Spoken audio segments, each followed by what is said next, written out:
This is going to be how to wind a mechanical watch. As you can see, nothing is moving. You're going to make sure that the crown is pushed in all the way, and you're going to twist to the right, so like that.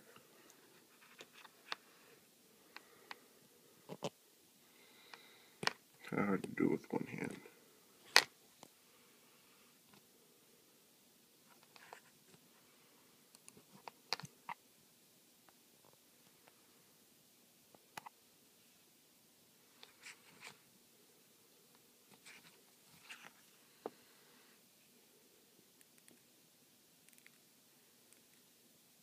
There, right there, behind that.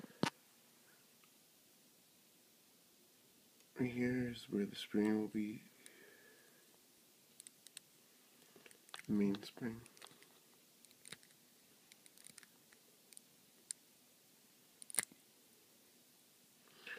As you can see,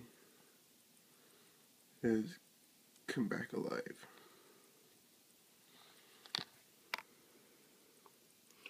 And then you need to just pull it out and turn it the other direction to change the time. And the way people sometimes break these watches is by over tensioning the spring.